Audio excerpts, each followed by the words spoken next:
মিয়া খলিফা এবং জনিদার মুভি দেখার জন্য ঢুকছিলাম অপেরা মিনিতে রাত 12টার দিক।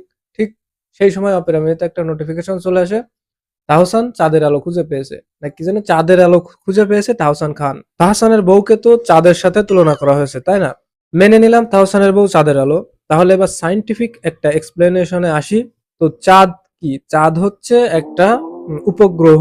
আর এই চাঁদের মুখে কিন্তু হাজারো, চাঁদের যে উপরিভাগ আছে এই উপরিভাগে কিন্তু হাজারো গর্ত রয়েছে, এবং বাস্তবে দেখলে চাঁদকে কিন্তু সুন্দর লাগে না।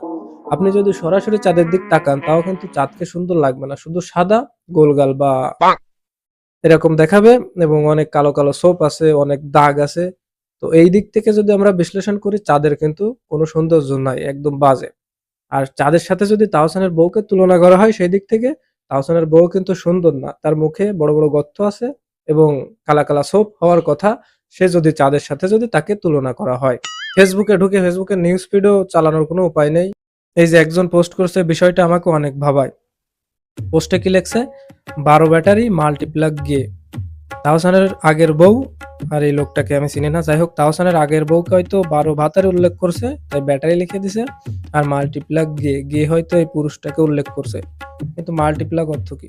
ও মাই গড, তাহসান ভাই যে কি লাকি! উফ, বাসুরাতে যে কি করছে তা তাহসান ভাই জানে। এই যে জেন জেড লিখছে, শেষমেশ 2 ইঞ্চি জায়গার মালিক 46 বছরের আঙ্কেল। এবার মানুষের কমেন্টে কি লিখছে একটু সেটা দেখি। ওটা জায়গা না, গর্ত। গর্ত মানে কি ভাই? তাহসান ভাই তো তাহলে ডুবে যাবে। ঘুমানোর আগে লাড়াটা দিলাম, মানে এই ভাই ঘুমাতে যাচ্ছিল তার আগে এই যে ছবিটা পোস্ট করছে। এখানে কি দেখি একটু, এই যে মানে তাহসান ভাইয়ের বউ এটা, সে বন্ধু বান্ধব নিয়ে ঘুরতেছে, এটাই তো, তাই লাড়া দেওয়ার কি আছে ভাই।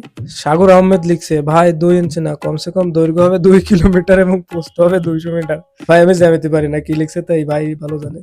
এই যে আরেকজন লিখছে, ভাই জায়গাটা 2 ইঞ্চি না, ওই মেয়ের একটা বয়ফ্রেন্ড ছিল, তাও আবার লিভ ইন রিলেশনশিপ। বাহ, সুন্দর। সেটা বড় কথা না, বড় কথা হচ্ছে তার এই বিয়ের খবর দেখে দেখে যে আমার মতো সিঙ্গেল পোলাপানের খারাপ লাগে, এটা কি এই যে যারা পোস্ট করতেছে তারা জানে না? ঘুম পড়ার আগে দেখি তাহসানের বউ, ঘুমের থেকে উঠে দেখি তাহসানের বউ, তার আগে একটা ছিল, এখন আবার আর একটা, আর আমি একটা গার্লফ্রেন্ডে জুটাতে পারতেছি না। তো আমাদের মতো সিঙ্গেলদের কষ্টটা এই পোস্ট দাতাদের বোঝা উচিত, বুঝে তারা ফেসবুকে পোস্ট কম করা উচিত। কারণ আমরা যদি কারোর বিয়ের খবর দেখি, শুধু তাহসান না, অন্য কারোর বিয়ের খবর দেখলেও প্রচন্ড কষ্ট লাগে, ভিতর থেকে কষ্ট লাগে। তো অবশ্যই আমাদের মতো সিঙ্গেলদের কষ্টটা আপনারা পোস্টটা তারা বুঝবেন, আর ফেসবুকে এইসব বিয়ে শাদীর পোস্ট একটু কম করবেন। যে যাবে থাকুক, তাকে শান্তিতে থাকতে দিন।